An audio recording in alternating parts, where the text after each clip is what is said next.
et bienvenue à ce nouveau Science en Tourne où nous allons essayer de répondre à une question fondamentale qui est de savoir qu'est-ce que la recherche en mathématiques aujourd'hui. Pour cela, nous avons rendez-vous avec le laboratoire MAPMO de l'Université d'Orléans. Je vous invite à venir avec moi. Bonjour Philippe. Bonjour Marie-Laure. Merci de nous accueillir aujourd'hui. C'est un plaisir pour nous de pouvoir présenter notre métier, notre quotidien. Je te propose de découvrir cela. Très bien, on y va. L'Université d'Orléans héberge un laboratoire de mathématiques, le laboratoire MAPMO, mathématiques, analyse, probabilité, modélisation à Orléans, dans lequel évolue une cinquantaine d'enseignants-chercheurs qui pratiquent la recherche quotidiennement. Dans cette unité mixte du CRS, le laboratoire MAPMO évolue un certain nombre de thématiques de recherche qui vont de l'analyse harmonique, l'analyse complexe, les probabilités, les statistiques, la modélisation, les équations dérivées partielles et le groupe de C étoile algèbre. Alors une grande question que l'on entend quand on partage un repas avec des amis, ou voire même quand je discute avec mes étudiants, c'est pourquoi de la recherche en mathématiques. Alors, une conviction que j'ai depuis un certain temps, depuis très longtemps d'ailleurs, c'est que pour moi la mathématique, un peu comme la philosophie, est un langage universel qui bien souvent permet de décrypter, de comprendre le monde, de se convaincre que le monde est bien souvent compréhensible. Une autre facette que l'on peut développer à travers les mathématiques, c'est que la mathématique permet bien souvent d'explorer des domaines qu'aucun humain ne pourra explorer, qu'aucun ordinateur ne pourra valider. C'est comme une main télescopique, infinie, qui permettrait de dire si telle ou telle chose est vraie pour notamment des comportements qui se développent à l'infini. Par exemple, quand vous étudiez, vous autres lycéens, des suites récurrentes, et puis savoir si la suite, pour des entiers très très grands, va s'approcher d'un nombre. Eh bien, il n'y a que le raisonnement mathématique qui vous permettra de valider cette hypothèse. Je commencerai par présenter le chercheur Aurélien Alvarez qui va vous parler de ses travaux de mathématiques, ses travaux de recherche en algèbre, mais aussi ses activités qu'il développe depuis un certain nombre d'années sur l'ensemble du territoire, notamment par le biais des vulgarisations mathématiques. Alors je rappelle, la vulgarisation mathématique, c'est quelque chose qui tient à cœur un certain nombre de mathématiciens. Pourquoi ? C'est bien souvent exposer des choses compliquées aux lycéens ou même à des gens qui sont plus ou moins en dehors des mathématiques, en trouvant un thème d'accroche qui permet finalement de sentir la problématique mathématique et bien souvent de la comprendre.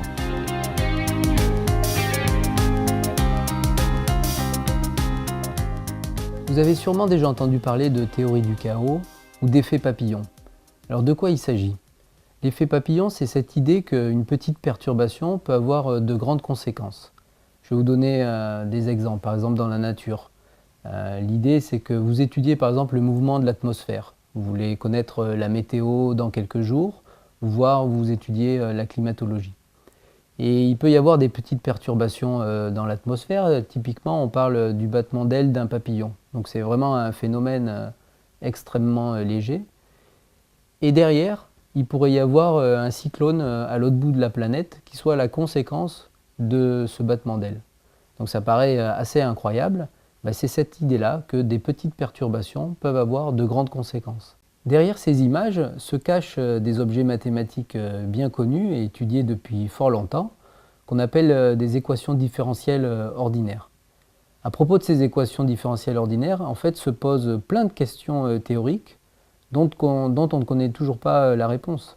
En fait, il y a même plein de conjectures très très intéressantes autour de ce qu'on appelle la généricité, c'est-à-dire le comportement typique d'une équation différentielle prise au hasard.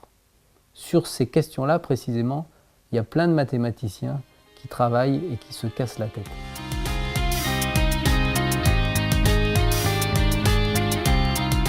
L'espace de dimension 4, c'est quelque chose dont je suis sûr que vous avez entendu parler, que ce soit à la télé, au cinéma.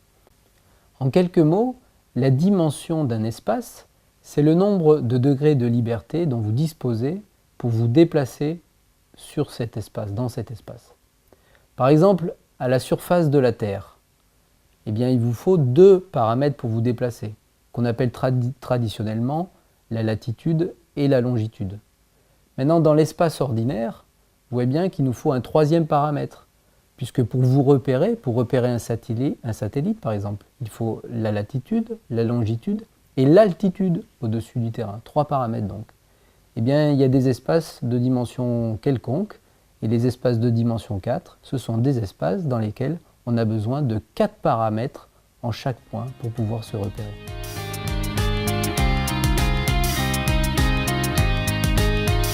Alors je vous propose un petit exercice sur lequel vous allez pouvoir réfléchir. Prenez 2 cercles. Un premier, un deuxième. Et puis vous tracez ce qu'on appelle les bitangentes, c'est-à-dire vous partez du centre de ce cercle et vous tracez la droite qui est tangente à ce cercle, et puis vous voyez qu'il y en a une deuxième qui est ici. D'accord ? Ici, ça vous a défini 2 points d'intersection et donc un segment que je note comme ceci. Et on fait la même chose de l'autre côté. On va tracer la bitangente. Donc on prend le centre du cercle, on trace la droite qui passe par ce centre et qui est tangente au cercle, et puis de l'autre côté de la même façon. Et de la même façon, ça nous définit 2 nouveaux points, ici et ici. Et on peut tracer le segment. Eh bien, je ne sais pas si vous devinez l'énoncé, mais en fait, les 2 segments, d'une part, ils ont l'air d'être parallèles, et d'autre part, ils ont l'air d'avoir la même longueur. Alors, c'est ça l'exercice, mais il y a quelque chose qui est super en maths, c'est qu'on peut aussi expérimenter. Alors, expérimenter, ça voudrait dire qu'il faudrait bouger la figure, pas facile à faire. Mais avec l'ordinateur, c'est très simple à faire. On va faire ça. Donc, nous allons utiliser le logiciel GeoGebra, qui est un logiciel de géométrie dynamique.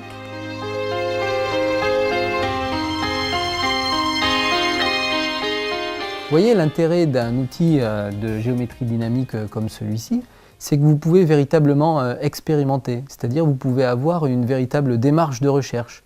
Au départ, vous n'êtes pas sûr de l'énoncé de votre théorème, eh bien vous pouvez expérimenter, rechercher des éléments graphiques sur le dessin qui vont vous donner des pistes pour pouvoir ensuite le démontrer.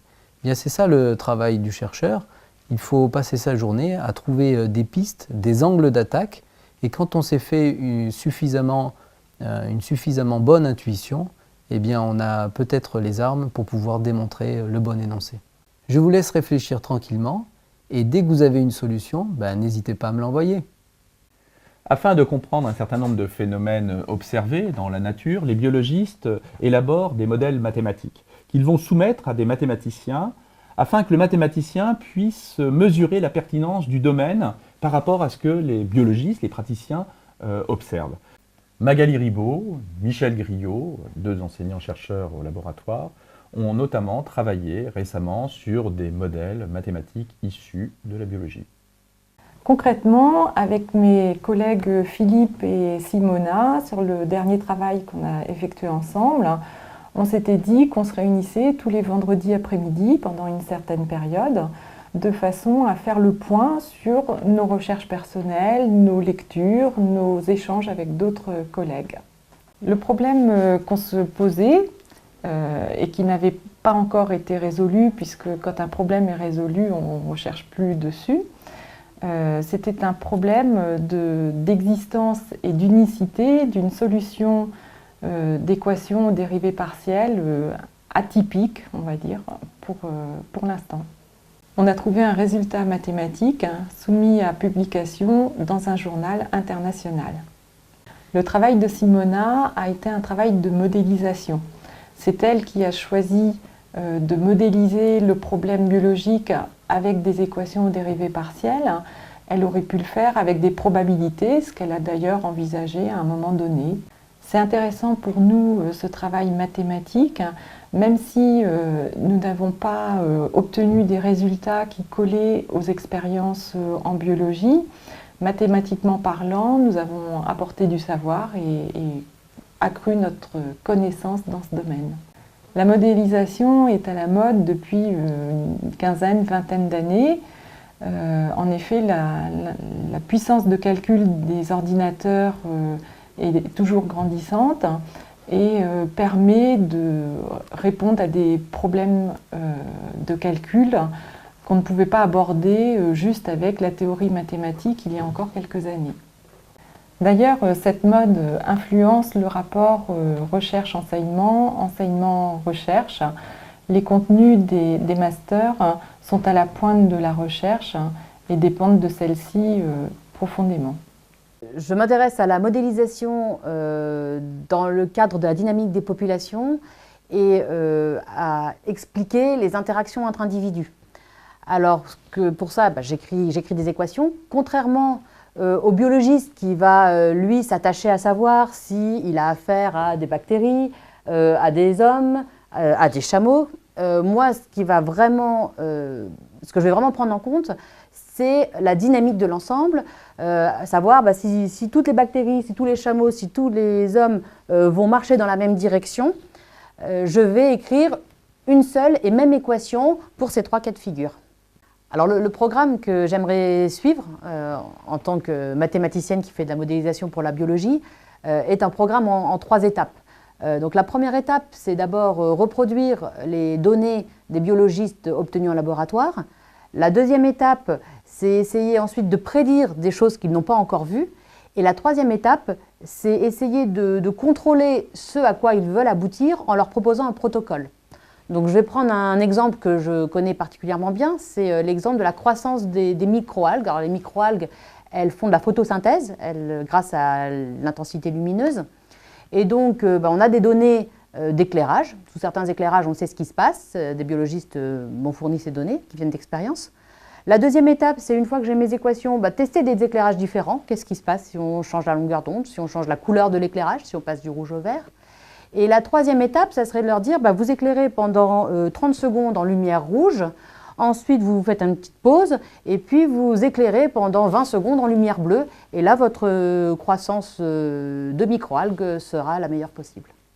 Je peux parler par exemple de mon travail en chimiotactisme. Donc là, ici, ça, ce sont des expériences qui représentent la formation de vaisseaux sanguins. Donc les cellules qui forment la paroi de vaisseaux sanguins s'attirent les unes les autres grâce à la production d'une substance chimique. Et puis, ça rejoint le contexte de la dynamique des populations dont j'ai parlé un peu avant. Et puis, donc, à partir de là, on peut essayer d'écrire des équations. Voilà un exemple d'équation, des équations mathématiques avec des symboles mathématiques qui décrivent à la fois le mouvement des cellules et la production chimique liée. À partir de là, on va calculer des solutions. Alors, les solutions, on va voir par exemple cette tête-là, ça ne parle pas forcément à un biologiste. Là, il ne reconnaît pas forcément ces vaisseaux sanguins dans ces courbes. Mais nous, ça nous rassure, ça nous permet de valider nos équations et de dire finalement, on trouve des zones de vide, ça c'est ce qu'on attend parce que nos vaisseaux sanguins ne sont pas collés les uns par rapport aux autres, on a bien des espaces entre les deux et on obtient des quantités positives qui montrent qu'on a bien effectivement un nombre positif de cellules, c'est le minimum de ce qu'on attend. Donc là, les courbes que je vous ai présentées, elles sont obtenues à travers un calcul de l'ordinateur qui utilise principalement des suites. Ce sont à peu près les mêmes suites que les lycéens connaissent dans leur exercice de mathématiques. Elles sont un petit peu plus compliquées, mais le principe de base, c'est le même. Et puis, donc, du coup, il y a une branche des mathématiques qui s'appelle l'analyse numérique, qui se concentre sur l'étude de ces suites, de ces schémas numériques pour calculer les solutions des équations, savoir si les solutions qu'on calcule, ce sont les bonnes solutions, savoir si on peut être performant sur le calcul de ces solutions. Donc les courbes que je vous ai présentées, je peux les calculer sur un petit ordinateur comme celui-là. Par contre, quand j'ai besoin de beaucoup plus de points, si je fais par exemple des calculs en 3 dimensions comme ce genre de calcul, là je vais avoir besoin de serveurs de calcul avec plus de processeurs pour pouvoir aller plus vite, sinon ça prendrait un temps vraiment très long. Donc ici on est dans la salle serveur, donc c'est là où sont tous les serveurs du labo qui sont donc notamment utilisés pour faire des calculs à distance. Donc, tous les chercheurs ont un ordinateur portable mais qui est pas très puissant, donc pour tester des calculs c'est bien, mais pour faire des calculs qui nécessitent beaucoup de puissance, ils ont besoin de machines comme ça qui permettent d'aller beaucoup plus vite. Et donc ils peuvent se connecter à distance depuis leur bureau, même depuis chez eux d'ailleurs, à ces machines-là pour lancer des calculs. Les résultats seront stockés sur une des machines ici et ils peuvent les récupérer, les partager avec leurs collègues. Alors donc comme je disais, c'est des machines très puissantes. En gros, c'est l'équivalent de 4 ou 5 ordinateurs, disons, en termes de rapidité de calcul. Et puis en termes de mémoire aussi, il y a beaucoup plus de mémoire, ce qui permet d'aller plus vite. Et donc c'est pour ça qu'on entend le bruit. Il y a beaucoup de bruit parce qu'il faut refroidir les machines. Et donc il y a de la ventilation, elles sont très ventilées, et c'est ça qui fait du bruit. Donc en fait, j'ai deux activités en parallèle, hein. Je garde mon travail de mathématicienne, je continue à faire des mathématiques en parallèle du travail de modélisation mathématique pour la biologie.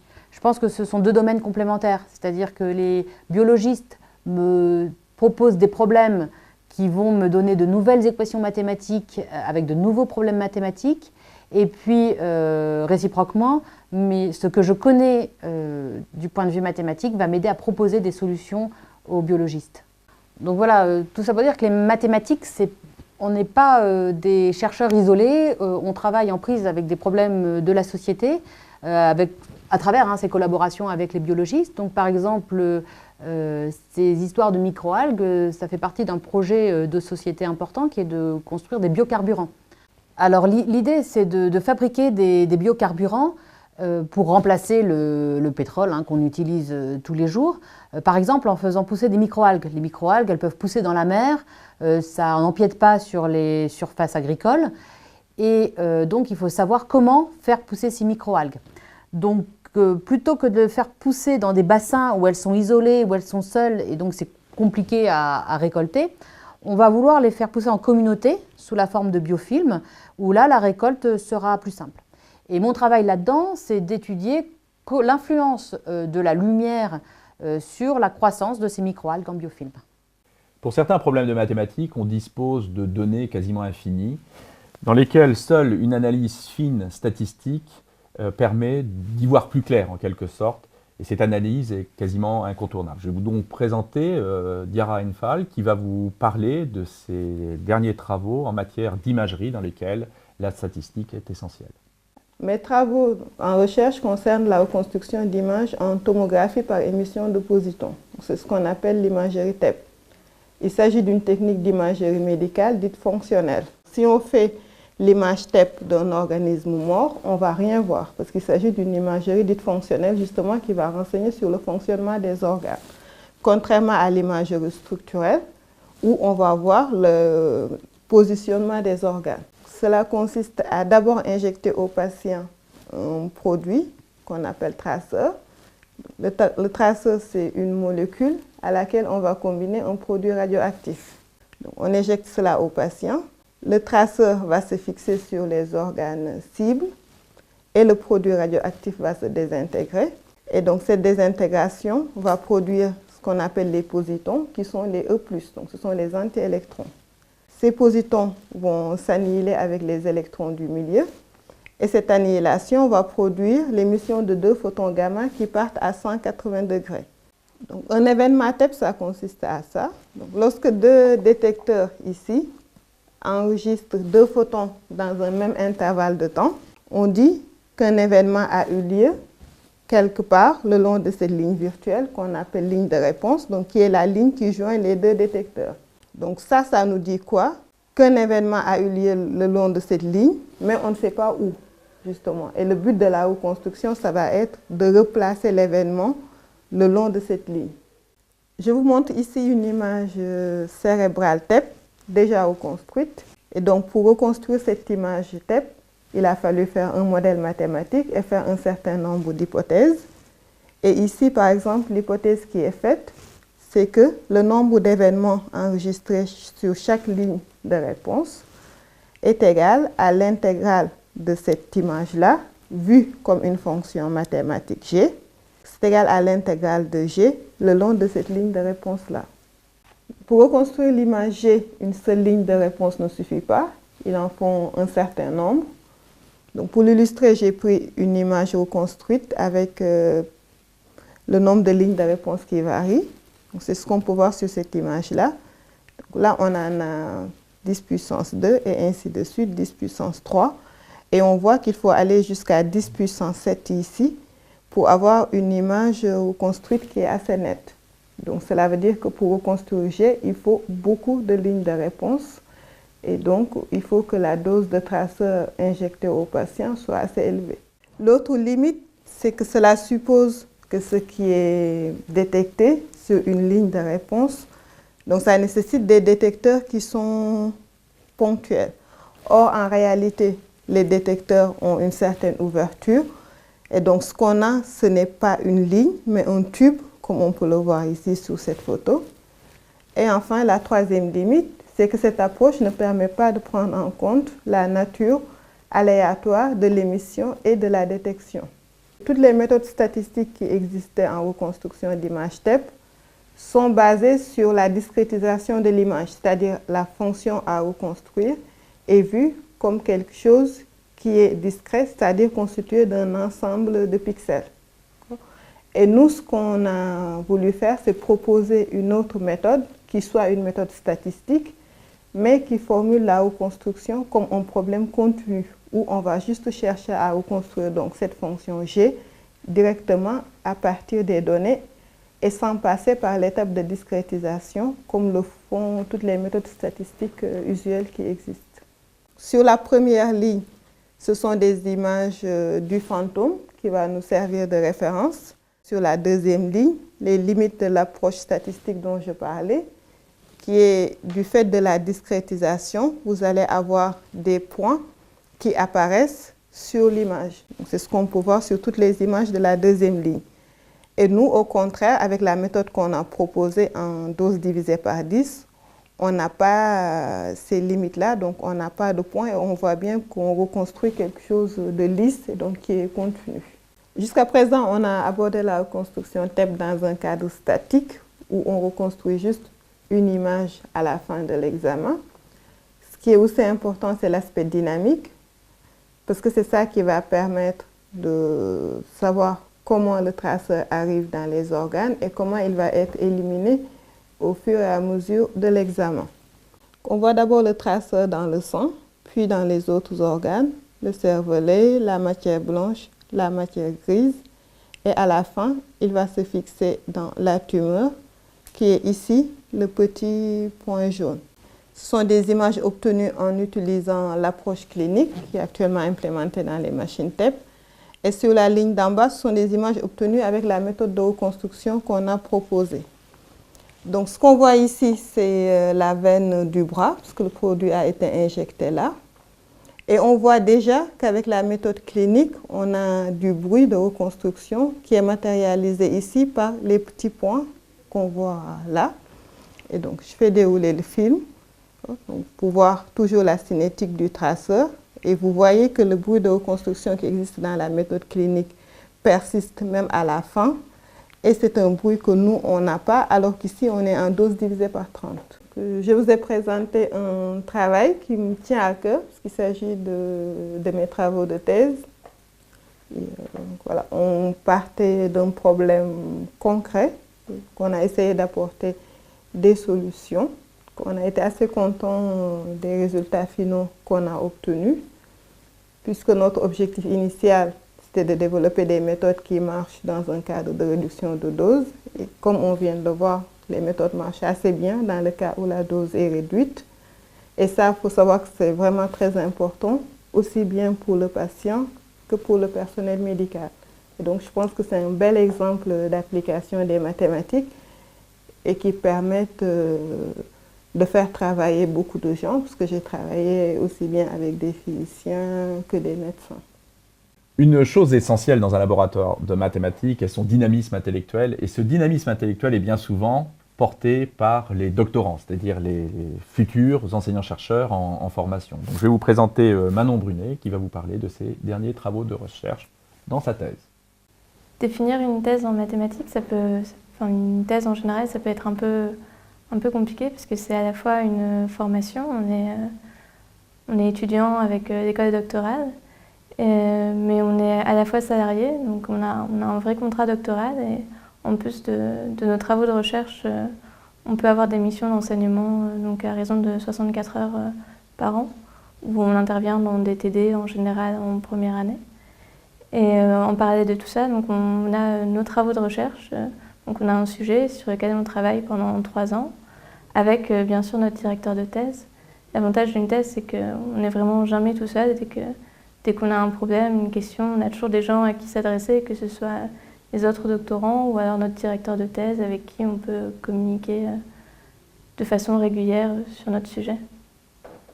Quand j'ai commencé ma thèse, je me suis tout d'abord intéressée à un phénomène qui s'appelle la résonance stochastique. On voit ce phénomène quand on s'intéresse à la climatologie. C'est Kroll, dans les années 1880, qui a remarqué qu'en fait, il y avait une périodicité au niveau des différentes aires glaciaires. Donc on avait des cycles avec des aires chaudes et des aires peu froides. Et donc on a une périodicité qui revient à peu près tous les 90 000 ans. Donc on a eu 7 cycles les précédentes années. Sur cette animation, vous pouvez voir une particule qui se déplace dans un paysage avec 2 vallées. Les 2 vallées, elles bougent périodiquement. Et grâce à ce bruit qui est présent, vous voyez qu'il y a des petites fluctuations au niveau de ma particule. Mon paysage bouge de façon périodique et en plus ici j'ai des petites fluctuations sur ma particule et ça va permettre de faire des transitions qui vont être rares entre les différentes vallées. Donc quel est le lien avec la climatologie? En fait ici vous pouvez imaginer qu'on a sur X des abscisses, on a la température moyenne, on a les températures plus basses ici, les températures plus hautes ici et on va passer d'une ère plus froide à une ère plus chaude en faisant des petites transitions qui sont dues à ces fluctuations grâce au bruit qu'on a introduit. Donc les modèles précédents, ils ne prenaient pas en compte le bruit pour décrire le système. On prenait juste en compte les phénomènes périodiques dus aux rotations de la Terre. Mais en fait, il y a plein de phénomènes qui rentrent en jeu pour décrire la température moyenne sur Terre. Et pour simplifier l'étude, on dit qu'on va résumer tous les paramètres qui sont difficiles à décrire juste en introduisant du bruit. Ce qu'on appelle le bruit, c'est donc des phénomènes aléatoires, comme le résultat d'un lancer de dés. On sait qu'on va tomber sur quelque chose entre 1 et 6, mais on ne sait jamais sur quoi on va tomber, et ce sera un résultat différent à chaque fois. Et donc on utilise le bruit pour modéliser ces choses qu'on n'arrive pas à décrire assez précisément. On dit qu'il y a quelque chose, mais on ne sait pas exactement sur quoi on va tomber. Donc le bruit, on peut aussi le voir comme en musique, on parle de bruit, parce qu'on a souvent des sonorités qu'on n'arrive pas à décrire, qu'on entend, qui perturbent un peu la sonorité originale, mais on ne sait pas les décrire exactement. Quand on écoute un CD, il n'y a pas de bruit sur ce CD parce que ça a été complètement épuré, ça a été travaillé, on a coupé les bruits, ça on peut le décrire par les mathématiques. Et en revanche, quand on prend un vinyle, on a ce petit côté chaleureux, on a un bruit qui est présent, parce qu'il n'a pas été travaillé, il a été enregistré tel quel, donc ça c'est le bruit. Une étape importante au cours d'une thèse et plus généralement au cours de la carrière d'un chercheur, c'est de communiquer ses résultats parce que ça ne sert à rien d'avoir des résultats si on ne les explique pas à tout le monde et on n'en fait pas profiter tout le monde. Et pour ça, on a plusieurs façons pour communiquer. On peut faire des présentations orales, donc on va à des séminaires, à des workshops, à des conférences et on présente nos résultats, on discute avec les autres chercheurs. On peut également faire des communications écrites, on rédige des articles, nos publications, on les soumet à des revues et après ils sont publiés. Et on accède à ces publications. C'est d'ailleurs comme ça qu'on fait notre bibliographie en première partie de notre thèse. Et ensuite, on a des communications également par des posters où on présente nos résultats. Donc là, c'est des résultats que j'ai obtenus dans le cadre de ma thèse, où je m'intéresse donc toujours à ces phénomènes périodiques, dans les phénomènes stochastiques. C'est plus des fonds de vallée que j'ai ici, comme dans l'exemple que je vous ai montré précédemment, mais c'est vraiment des orbites périodiques. Et je vais faire des transitions entre ces différentes orbites périodiques et on essaie de quantifier les différentes transitions qu'on va faire entre ces orbites périodiques. C'est le principal résultat que j'ai obtenu dans ma thèse. Alors ici, on a un système qui a 2 orbites périodiques stables qui sont en violet, ici. Donc on en a une grande ici et une à l'intérieur ici. Et ces 2 orbites périodiques stables, elles sont séparées par ce qu'on appelle une orbite périodique instable qui est en marron ici. Donc si on regarde le système d'un point de vue purement déterministe, si je commence quelque part ici, je vais aller converger vers l'orbite périodique externe. Si je commence quelque part ici, je suis ici entre l'orbite périodique instable et l'orbite périodique stable, je vais également converger vers l'orbite périodique externe. Et si maintenant je commence quelque part ici, je vais converger vers l'orbite périodique interne. Et grâce au bruit, on va faire des transitions entre l'orbite périodique interne et l'orbite périodique externe. Donc là, on a obtenu des résultats qui sont purement théoriques pour décrire ces phénomènes périodiques dans les systèmes aléatoires. Et des applications sont possibles pour décrire l'activité des neurones. Donc en neurosciences, il y a des systèmes qui nous permettent de décrire l'activité électrique d'un neurone. Et donc on a des neurones qui sont excités et qui sont au repos. Donc c'est de là que vient la périodicité. Donc, pour décrire l'activité électrique des neurones, on peut utiliser la théorie qu'on a développée au cours de ma thèse. Un indicateur économique méconnu par l'ensemble des gens est que les mathématiques entrent à proportion de 15% dans le produit intérieur brut de la France. Donc je vais vous présenter Stéphane Cordier, qui est professeur de mathématiques au laboratoire de maths, qui va vous parler des interactions entre les mathématiques et le monde entrepreneurial. Donc en juin 2015, Amiès, l'agence Math Entreprise, a publié cette étude d'impact socio-économique des mathématiques, ESEM, qui a été présentée par Cédric Villani, médaille fixe 2010, que vous connaissez peut-être parce qu'on le voit de temps en temps dans les médias. Et cette étude montre l'impact des mathématiques pour les entreprises, en particulier en termes d'emploi. Il y a 9% des emplois qui sont impactés par les entreprises. Et sur la richesse qui est créée au niveau national, le PIB, il y a 15% du PIB qui est lié aux mathématiques. La recherche en mathématiques comme dans les autres sciences, c'est quelque chose d'international. Et d'ailleurs, même au moment des études, il est important de voyager, et des voyages dans d'autres pays, c'est souvent très formateur et profitable. Alors aujourd'hui, avec la révolution numérique, avec les objets connectés, avec le big data, il y a énormément d'opportunités et de besoins de gens qui soient formés en mathématiques. Il y a beaucoup d'opportunités qui vont se développer dans les années qui viennent. Alors en fait, les mathématiques, elles sont indispensables dans le monde numérique, mais on ne s'en rend pas forcément compte. Une image que j'aime bien, c'est les mathématiques sont l'oxygène du monde numérique.